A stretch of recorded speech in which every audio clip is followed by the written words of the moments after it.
Hey guys, what's up, and welcome to the August 2019 edition of the 2-Bit Review. It's a very special month. It's my birthday month. I'll be turning 32 this year. I'm old. And also, once we get to the end of the month, it'll be the anniversary of the channel. I've been doing this since 2015. I started working on videos in the month of August, so Streets of Rage, TNC Surf, and even Ghostbusters on the Sega Master System, those 3 original reviews, I was working on them in August of 2015, so this is a very special month for me and even for the channel. So today we're taking a look at a game that I was really anticipating when I was younger and I owned a GameCube, but by the time it came out I was kind of falling out of gaming and getting really into music. I still had my GameCube, but it sat in the corner and collected dust, so I never really got a chance to buy this game and play it, but today we are rectifying that. Because today I am playing and reviewing Geist for the Nintendo GameCube.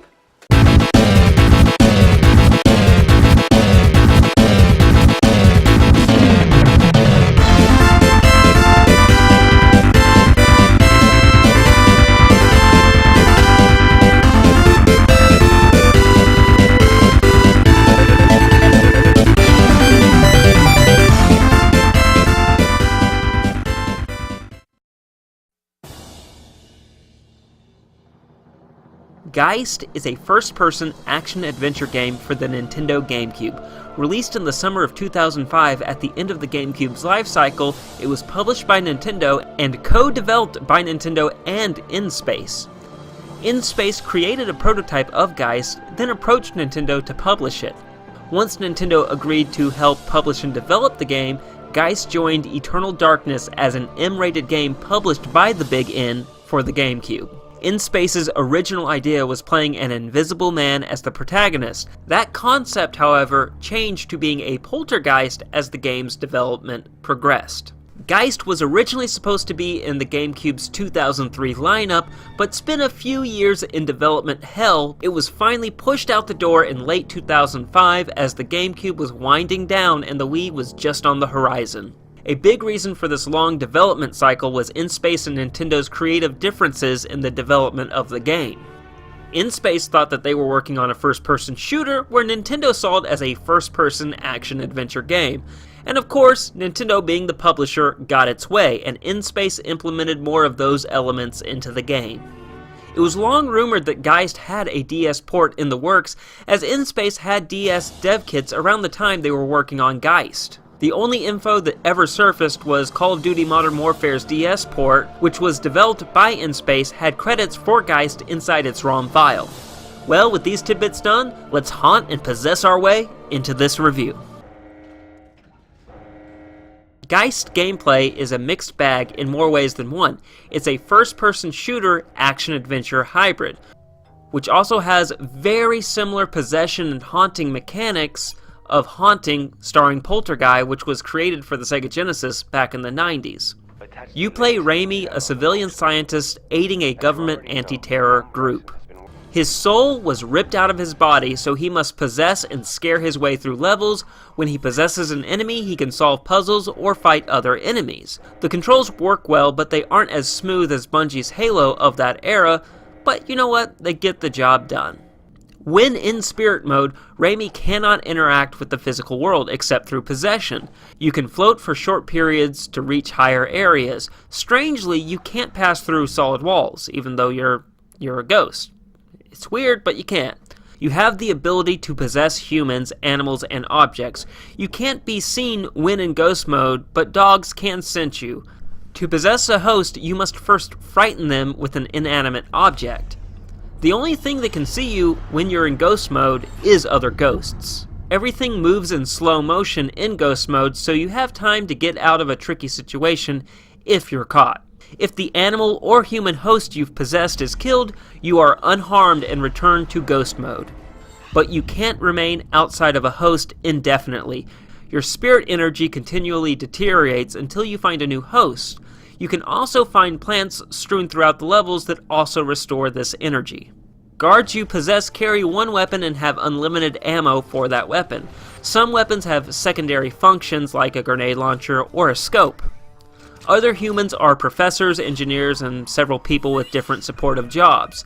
They cannot fight but allow you to progress through certain portions of the game and access new areas. Animals also can't be used for combat but can help reach some areas that humans or your ghost form cannot get to.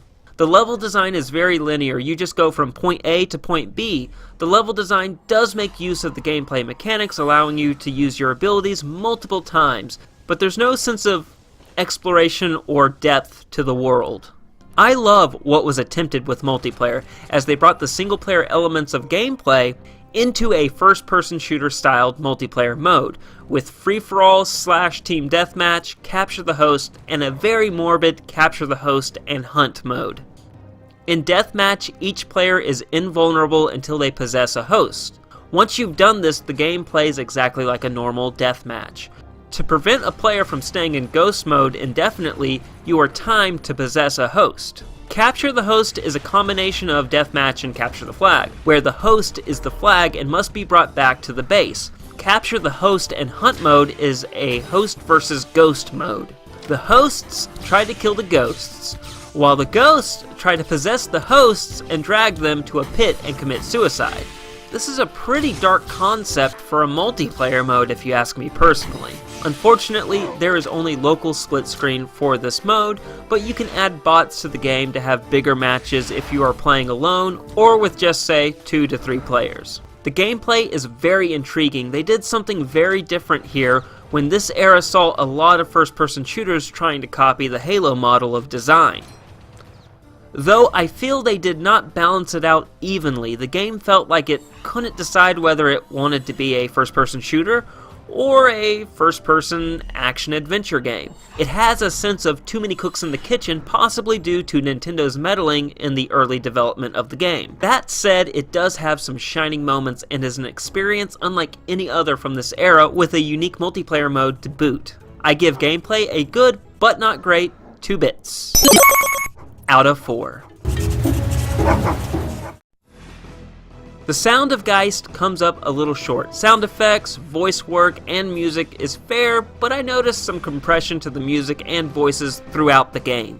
A lot of the music tracks aren't that great and are a bit repetitive. The main theme and boss fight tracks are standouts, but the rest of the music tracks are mediocre at best. So I give sound a very disappointing 1 bit. Out of 4.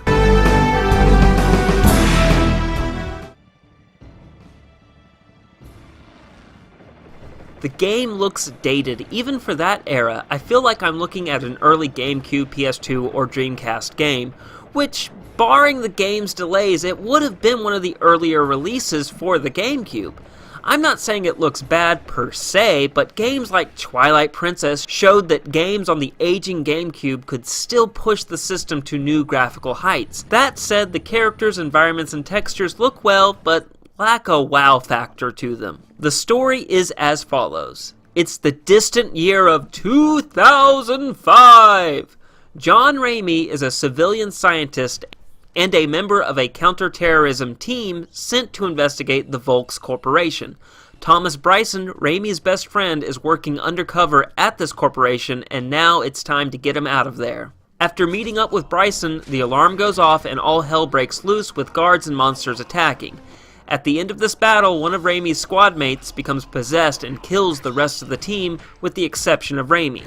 Ramey is captured and his soul is torn from his body by some sort of machine. Alexander Volks is revealed to be the antagonist of the game and puts Ramey into a machine to brainwash him to transform him into a new soldier for his Project Z. A spectral girl named Gigi, however, sabotages this plan and frees Ramey. Ramey then sets out to get his body back and save his best friend. During this quest, Ramey sabotages the machine used for ghost separation to prevent Bryson, his buddy, from suffering his same fate. In the chaos that follows, Rourke, the head of Volk's military department, and I would say sub-boss to the game, orders his men to fire a beam at the machine. Following his orders, the laser is fired, suddenly the machine breaks down and a humongous monster emerges from the rift. Because people cannot see ghosts, this goes unnoticed by the members of the Volks Corporation. Because of this, there are other beings that are free. Escaped creatures from the rift are roaming the compound now, killing everything that is not from their world.